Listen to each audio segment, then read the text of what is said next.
bagamba nti enjovu ebbiri bwe zirwanira obusubi bwe bubonaabona bannamawulire bwe batyo baabonyeebonye mu palamenti okusinziira ku njege eyabaddeyo. Era bano muganda wange bawera bagamba nti temugenda tuzanyirako, temugenda kuddamu kutulabako okuleka mpozi nga mumaze okubeera nga mukwatagana naffe bulungi nnyo ne mwatulesinga embeera gye tuyisibwamu. Kakati bano babadde bagenze okubeera nga bakwata ebyabadde mu palamenti nga bulijjo ku nsonga z'emmwanyi National Coffee Amendment Bill 2024. Era bano basanze embeera enzibu ennyo Novemba nga 6 tebali lwerabira. Abamu ku bo tebabakkiriza yadde n'okusemberera palamenti okubeera nga bakwata ebyabadde mu lutuula olwo olwanise essaawa 4 wansi wa sipiika Anita Among nga yalumumyemu mutwe. Kati embeera yayongedde munnange okubeera ng'esajjuka ate akavuvungano bwe kabaloseewo mu palamenti. Era obukulembeze bwa palamenti ne bulagira nti balipootaazi bonna bannamawulire ababadde mu palamenti baveeyo. Era bwe batyo babatutte ne babasibira mu conference hall eri mu basement eya palamenti. Kigambibwa okuba nti n'ebimu ku ebyo ebikozesebwa oba kamera zaabwe n'ebirala byawambiddwa. Omukulu Sam Ibanda Mugabi ono nga ye president owa Uganda Parliamentary Press Association oba UPPA, Uganda Parliamentary Press Association UPPA, era nga kyekibiina ekikwasaganya bonna bannamawulire abakwata amawulire ga palamenti. Yalangiridde nti wagenda kubaawo boycott, bagenda kuzira okukwata ebintu byonna ebibeera mu palamenti. Mugabe mu lukiiko lw'amawulire yagambye mu kunnyonnyola ekintu ekyakoleddwa ekirali kya buntu mu palamenti, era nga aba security bwe batyo bayisizza bubi bannamawulire. Era n'ategeeza nti fenga munnange bannamawulire tuli wano okubategeeza nti ffe tetulina kyekubiira, tetulaga nti tuwagira gavumenti oba opposition, naye ffe tuliwo kutambuza ebyo ebiba bibaddewo ne tubiraga abantu public kyekyokka. Kakati olwo munnange tukkiriziganyiza okutandika ne leero tetugenda kuba nga tukwata proceedings zonna mu palamenti newankubadde ezo eza opposition oba ezo zonna eza gavumenti, paka nga UPPA ekibiina mwe bigattira nga bannamawulire abakwata amawulire ga palamenti kimaze okubeera nga kyengeejinga obukulembeze bwa palamenti ku nsonga ezimu nga bwe bazirambise awo bakkaanye era bawe obweyamu obukulembeze bwa palamenti bo obweyamu ku bukuumi bwa bannamawulire mu palamenti. Era n'asaba ba editors nti akimanyi bulungi nnyo nti waliwo abamu ku ba editors abagenda okubeera nga babateeka ku nninga nga balowooza nti baagala mawulire, naye mubeere bakkakkamu era bagumiikiriza tumale okugusa ensonga eno.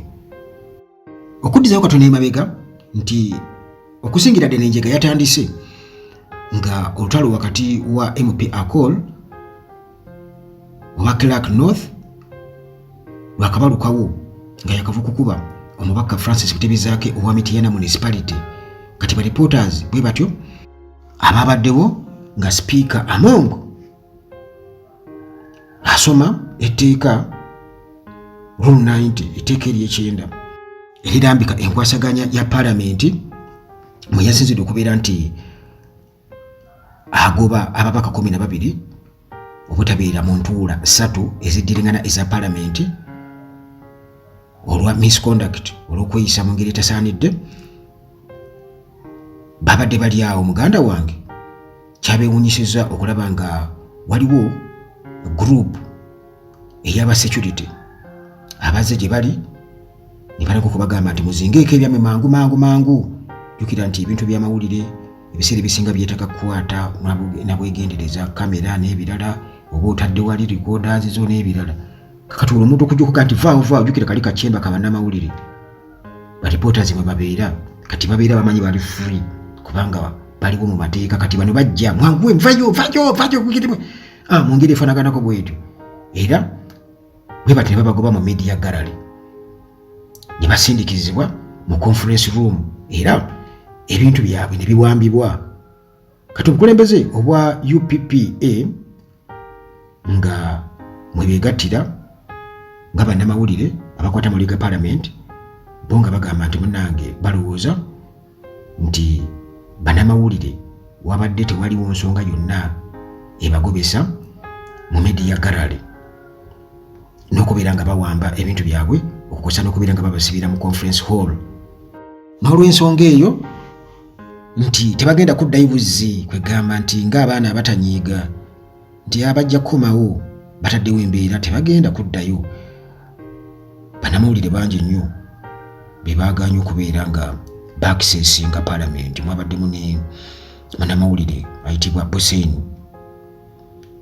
Samiru, ono munnamawulire wa Daily Monitor, yabadde ategeeza naga nti yabadde anyumya emboozi ye n'agamba nti baamuganye okubeera ng'ayingira Parliament ne main entrance okugiyitako tekyasobose newankubadde yabadde alina kaadi na buli kimu ekimukkiriza okubeera ng'agendayo.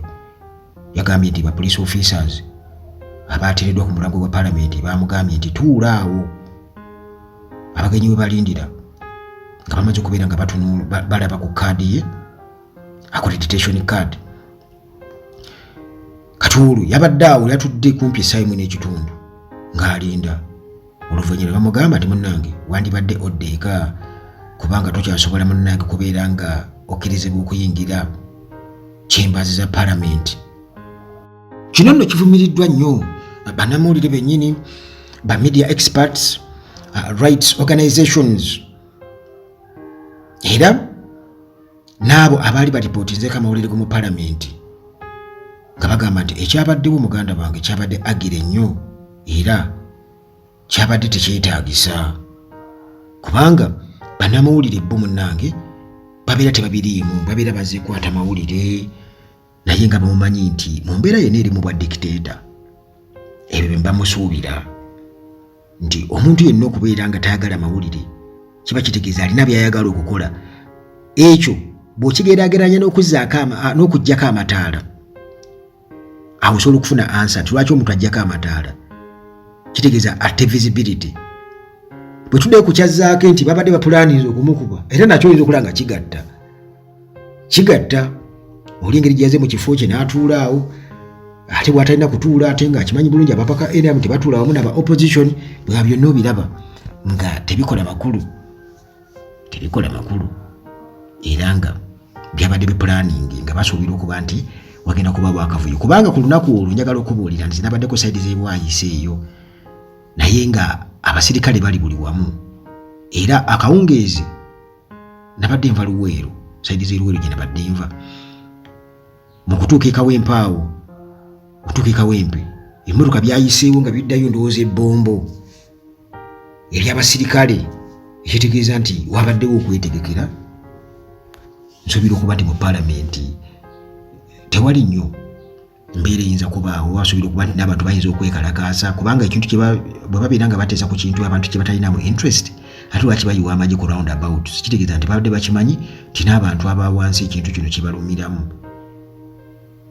Kale tebaba mukisa na gumu, tewali ddembe lya kweyogerera, abantu boogera ku demokurasiya n'ebirala byonna ne bwali kibayita okwerimbika mu demokurasiya.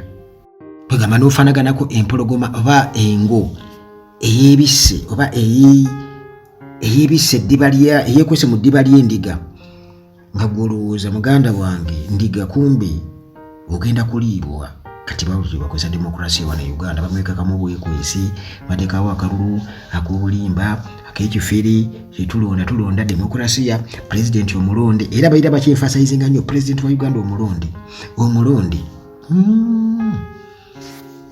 demokrasiya tatandikira mu kalulu mokka